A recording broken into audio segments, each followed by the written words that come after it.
नमस्कार दोस्तों, मेरा नाम है विमल सिंह। बालाजी स्टडी अड्डा में आपका स्वागत है। लेखपाल और सुपर टेट के लिए हिंदी और सामान्य ज्ञान के प्रश्न हम आपको करा रहे हैं, तो उसी के अंतर्गत हमने इससे पहले सामान्य ज्ञान वाले प्रश्न देखे थे। साइड माई बटन पिछला वाला वीडियो आपको मिल जाएगा। आज हम देखेंगे हिंदी के जो है वो आपके 25 प्रश्न। तो चलिए शुरू करते हैं प्रश्न नंबर 1 से। सबसे पहला प्रश्न है, इनमें से स्त्रीलिंग शब्द आपको छांटना है। पानी, दूध, तेल या ठंडाई। मैंने आपको बताया है कि कैसे आपको छांटना होता है। आप इसके साथ एक वाक्य बना करके देख लीजिए, उससे आपको क्लियर समझ में आ जाएगा कि यहाँ पर कौन सा जो है वो शब्द है। पानी जो है वो आप कहेंगे क्या होता है, तो पिया जाता है। दूध जो है वो यह जाता के संदर्भ में आप देख सकते हैं, पानी पिया जाता है, दूध भी पिया जाता है। तेल के संदर्भ में आप जो खाना खाते हैं उसमें भी तेल होता है, तो तेल भी जाता ही संदर्भ में आएगा। बट ठंडाई पी जाती है, पिया जाता है वर्ड यहाँ पर नहीं आएगा। और बाकी और भी आप वाक्य बना सकते हैं। आंसर यहाँ पर डी सही होगा, जो कि आपसे स्त्रीलिंग शब्द छांटने को जो है वो कहा गया था। दूसरा प्रश्न आपका, गरीबों को वस्त्र दो। वाक्य में कारक जो है वो कौन सा है? करण कारक, अपादान कारक, संप्रदान कारक या कर्म कारक। बताइए कौन सा सही होगा। तो यहाँ पर को लगा हुआ है, इससे आप पहचान सकते हैं कौन सा कारक को के साथ में आता है। तो कर्ता ने कर्म को, तो कर्म यहाँ पर दे रखा है, तो आसानी से आप पहचान सकते हैं कर्म कारक यहाँ पर ऑप्शन बिल्कुल सही होगा। तीसरा प्रश्न देखते हैं। अजय नहीं अज्ञेय लिखा है शब्द, इसके लिए एक वाक्यांश जो है वो कौन सा होगा? जिसे देखा ना जा सके, जिसे सुना ना जा सके, या फिर जिसे जाना ना जा सके, या फिर जिसे रोका ना जा सके। बताइए कौन सा इनमें से सही होगा। तो इन चारों में से आंसर की बात करते हैं, तो अज्ञेय शब्द के लिए जो वाक्यांश होता है उसे हम कहते हैं जिसे जाना ना जा सके, उसे कहते हैं आपका अज्ञेय। चौथा प्रश्न आपका है, सुमित सो रहा है। वाक्य में क्रिया का भेद कौन सा है? अकर्मक, सकर्मक, प्रेरणार्थक या फिर द्विकर्मक। बताइए कौन सा उन चारों में से सही होगा।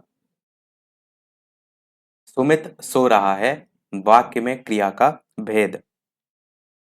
आंसर की बात करते हैं इन चारों में से, तो आपका ऑप्शन यहाँ पर अकर्मक जो है वो सही होगा। अकर्मक सकर्मक क्या होते हैं? आकर्मक में यानी कि जो कर्म है वो आपका नहीं होता है। कर्म के बिना, मैंने बताया था ना कि आज इसके आगे लग जाता है, उसका मतलब है कि वो चीज उसमें प्रेजेंस नहीं है। तो जिन क्रियाओं को कर्म की जरूरत नहीं पड़ती है, कर्म नहीं होता है, तो वहां पर आपका अकर्मक क्रिया होता है। जैसे वो कूदता है, वो जागता है, बच्चा हंस रहा है, सुमित सो रहा है, ये सब किसके एग्जाम्पल है? अकर्मक के हैं। तो ये आपका ऑप्शन सही होगा। और सकर्मक में क्या होता है? कर्म होता है, आगे सा लगा रहता है। पांचवा प्रश्न, मुझसे हंसा नहीं जाता में वाच्य जो है वो कौन सा है? बताइए, कृतवाच्य, कर्मवाच्य, भाववाच्य या फिर इनमें से कोई नहीं। मुझसे हंसा नहीं जाता, मुझसे खाया नहीं जाता, ये सारे जो एग्जाम्पल हैं। अच्छा, सभी को जान लेते हैं। कृतवाच्य क्या होता है? एक्टिव वॉइस इंग्लिश में कहते हैं। क्रिया का वो रूपांतरण जिसमें वाक्य में कर्ता की जो है आप कहेंगे, कर्तवाच्य में कर्ता की प्रधानता होती है, या क्रिया के जिस रूप से कर्ता प्रधान होता है। जैसे रमेश केला खाता है, दिनेश पुस्तक पढ़ता है, तो यहाँ पर अगर आप देखेंगे तो कर्ता प्रधान है, उन्हीं के लिए खाता है, पढ़ता है, वो सारी चीजें आएंगी। कर्मवाच्य में क्या होता है? जिसमें कर्म की प्रधानता होती है, नाम में ही कर्म है, जैसे यहाँ पर नाम में ही करता था, उसे आप याद रख सकते हैं।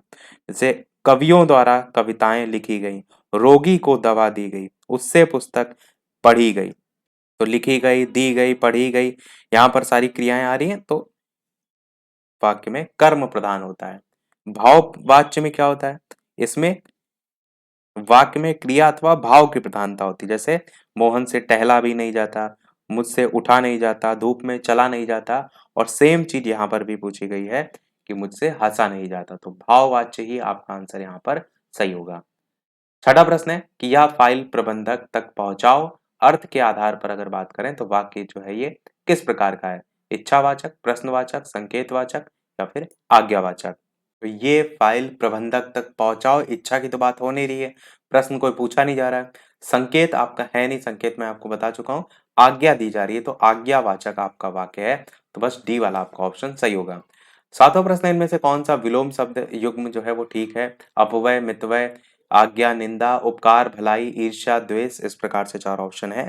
तो आपको यहाँ पर विलोम युग्म आपको पूछना है कौन सा वाला यहाँ पर सही है। आंसर की बात करते हैं तो आपका ए वाला यहाँ पर सही होगा। अपव्यय मतलब व्यय, अपव्यय के आगे व्यय के आगे अप लगाए तो इससे अर्थ क्या बनेगा? जो अनुचित व्यय करे, फिजूल खर्ची करे, तो उसके लिए हम कहते हैं अपव्यय। और वो व्यक्ति जो कंजूस किस्म का है, उसके लिए हम मितव्ययी या मितव्ययिता वर्ड यूज करते हैं। तो वही इसका जस्ट अपोजिट जो है ये आपका मितव्यय हो जाएगा, अपव्यय का अपोजिट। अगला आपका 8वां प्रश्न है, निम्न वाक्य में किस अव्यय से पूरा होगा? आज धन डैश कोई नहीं पूछता के बिना, साथ या तक को या कहाँ, कौन सा इनमें से जो है वो सही होगा? आंसर की बात करते हैं इन चारों में से, तो आज धन के बिना कोई भी नहीं पूछता, साथ तो नहीं होगा, तक को भी नहीं होगा, कहाँ भी नहीं होगा, तो ए वाला ही ऑप्शन यहाँ पर जो है वो सही होगा, आज धन के बिना कोई नहीं पूछता। 9वां प्रश्न, इनमें से कौन सा वाक्य कर्मवाच्य का आपको बताना है नहीं है? ममता के द्वारा पुस्तक पढ़ी गई, पक्षी आकाश में उड़ते हैं, सिपाही द्वारा चोर पकड़ा गया, गाय से दूध लिया जाता है, कौन सा इनमें से जो है वो सही होगा? तो चलिए आंसर की बात करते हैं, नहीं पूछा गया यहाँ पर। इन चारों में से कौन सा जो है आपका कर्मवाच्य का नहीं है? तो पक्षी आकाश में उड़ते हैं, बी वाला आपका ऑप्शन यहाँ पर जो है वो सही होगा। ये आपका कृतवाच्य में जो है वो दे रखा है, ये आपका कर्मवाच्य का जो है वो नहीं है। 10वां प्रश्न है, गागर में सागर मुहावरे का अर्थ क्या होता है? गगरी को सागर में डुबोना, या अपनी बात को बढ़ा चढ़ा कर कहना, या संक्षेप में गहरी बात कहना, या छोटी बात को बहुत शब्दों में जो है वो व्यक्त करना। तो बताइए कौन सा इनमें से जो है वो सही होगा?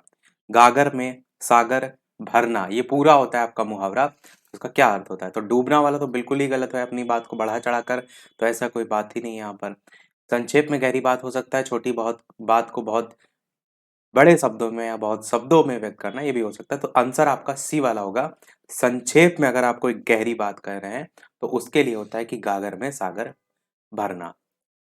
अगला है, इनमें से कौन सा वाक्य शुद्ध है? मुझे भारी प्यास लगी है, उसने गालियां निकाली, मुझे ईश्वर पर विश्वास है, हमें सावधानी लेनी होगी।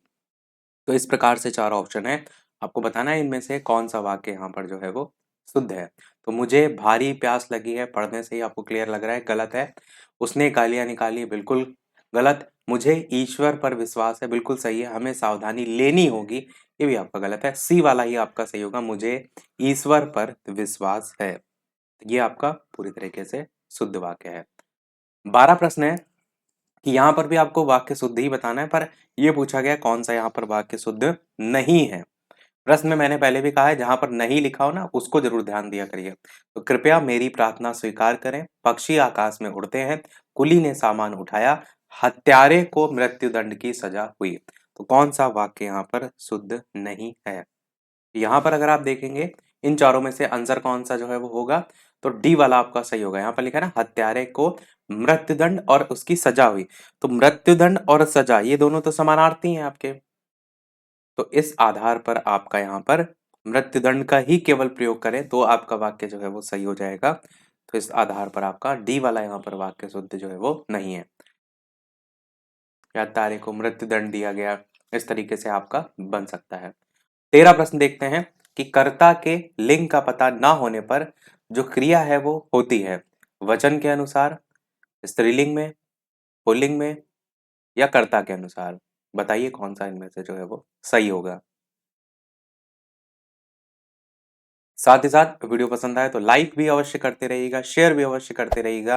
इसी प्रकार अच्छे अच्छे प्रश्न हम प्रैक्टिस करते हैं। तो बताइए, कर्ता के लिंग का पता ना होने पर क्रिया जो है आपकी कैसी होती है? कौन सा इनमें से जो है वो सही होगा? वचन के अनुसार, स्त्रीलिंग में, पुल्लिंग में, या कर्ता के अनुसार?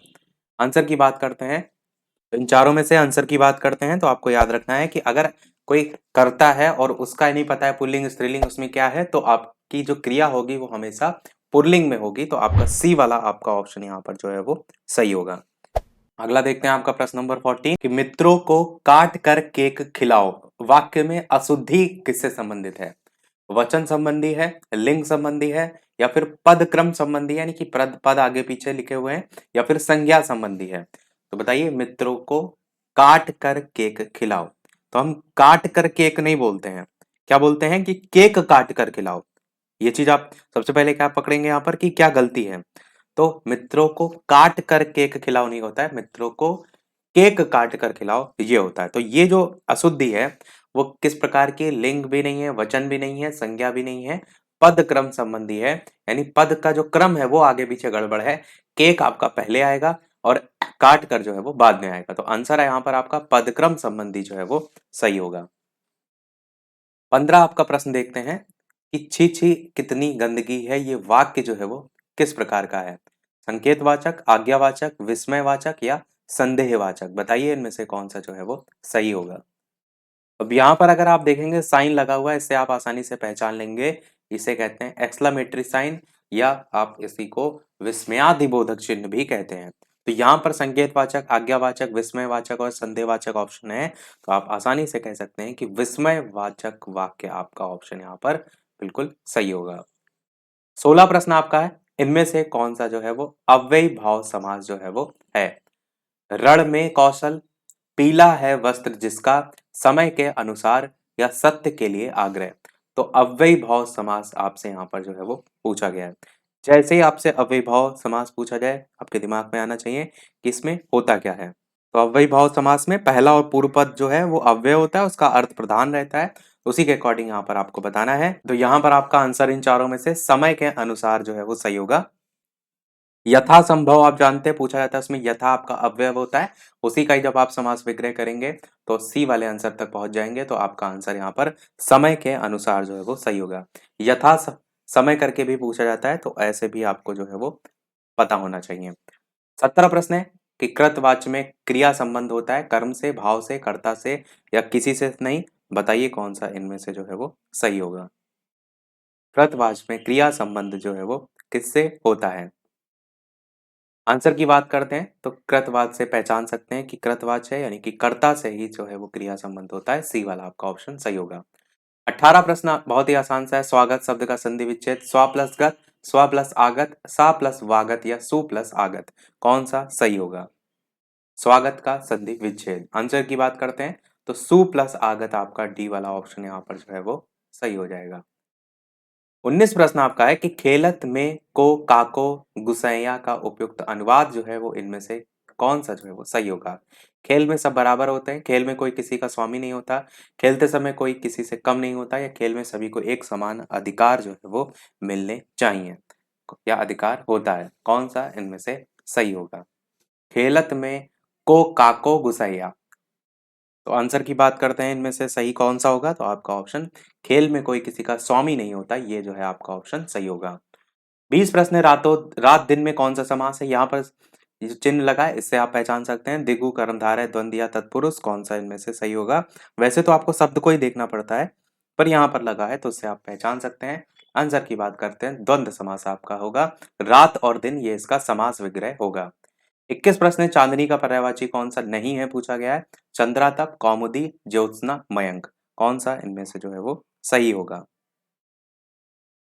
आंसर की बात करते हैं इन चारों ऑप्शन में, तो चांदनी का पर्यायवाची जो है वो जो नहीं है पूछा गया है वो मयंक होगा। चांदनी के पर्यायवाची में चंद्रिका, चंद्रकला, चंद्रप्रभा इस टाइप के सभी जो है वो आते हैं। 22 प्रश्न है, वाचाल जो है वो किसे कहते हैं? जो जल्दी चलता है, जिसकी चाल ठीक ना हो, जो बहुत बोलता है या जो चुप रहता है? कौन सा इनमें से जो है वो सही होगा? वाचाल जो है वो किसे कहते हैं? आंसर की बात करते हैं इन चारों ऑप्शन में, तो जो बहुत बोलता है उसके लिए शब्द यूज होता है वाचाल। तो ये तो बहुत बार आपने सुना भी होगा।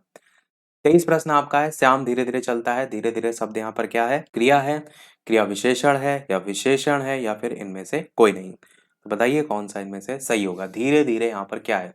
तो क्रिया जो है वो क्या है? चलना है, और उसकी विशेषता कौन बता रहा है? तो धीरे धीरे। कैसे चलता है? धीरे धीरे। तो क्रिया की विशेषता यानी कि क्रिया विशेषण आपका यहाँ पर जो है वो सही होगा। 24 और 25 प्रश्न दो जो हैं आपके संबंधित हैं शुद्ध शब्द से संबंधित। आनुषंगिक यहाँ पर 4 प्रकार से लिखा हुआ है, बताइए कौन सा इनमें से सही होगा? आनुषंगिक इनमें से कौन सा जो है वो सही होगा? आंसर की बात करते हैं तो ए वाला यहाँ पर जो है वो आनुषंगिक सही होगा। ये षटकोण वाली सा लगती है, इसको जरूर ध्यान रखिएगा। तो ये वाला ही आपका ऑप्शन यहाँ पर सही होगा।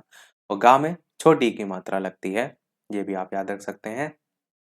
अगला और इस वीडियो का लास्ट प्रश्न देखते हैं, और इसके बाद एक प्रश्न हम आपसे भी जो है वो पूछेंगे। तो अंत्याक्षरी यहाँ पर लिखा है 4 प्रकार से, बताइए इनमें से कौन सा सही होगा? अंताक्षरी काफी बार अलग अलग एग्जाम में जो है पूछा भी जा चुका है, तो इसको तो आपको एकदम अपने दिमाग में क्लियर रखना है कौन सा इनमें से सही होगा। साथ ही साथ चैनल पर नए हो तो सब्सक्राइब करके अवश्य जुड़ाइएगा, और वीडियो पसंद आए तो लाइक शेयर सब्सक्राइब भी अवश्य जो है वो करते रहिएगा। बताइए इनमें से कौन सा सही होगा। आंसर की बात करते हैं तो बी वाला यहाँ पर अंत्याक्षरी जो लिखा हुआ है ये आपका सही है। यहाँ पर आदि ना आदि ता ये दोनों आधी आधी मात्रा लगती हैं तो बी वाला यहाँ पर सही होगा। सभी प्रश्न हुए हमारे समाप्त। अब एक प्रश्न आपके लिए भी, जैसा कि सभी वीडियो में हम आपसे एक ना एक प्रश्न पूछते हैं। तो ये है आपका इस वीडियो का प्रश्न, जिसका आंसर वीडियो के मेन कमेंट में आपको बताना है। इबोला वायरस से संबंधित कि जिसे हाल ही में संयुक्त राष्ट्र द्वारा संक्रामक घोषित किया गया है, इसका नाम इबोला नदी के नाम पर रखा गया है। तो ये इबोला नदी स्थित कहाँ पर है? एशिया में, अफ्रीका में, दक्षिण अमेरिका में या फिर आपका उत्तरी अमेरिका में? कौन सा इनमें से सही होगा? अपना आंसर वीडियो के मेन कमेंट में टाइप करके बताइएगा। लाइव टाइमिंग दोपहर के 3 बजे और शाम के 8 बजे के हैं, तो लाइव आकर भी वीडियो आप देख सकते हैं, प्रश्नों की प्रैक्टिस कर सकते हैं। तो आज वीडियो में इतना ही रखते हैं, मिलते हैं अगले वीडियो में कुछ नए प्रश्नों के साथ, नए टॉपिक के साथ। तब तक के लिए नमस्कार, जय हिंद।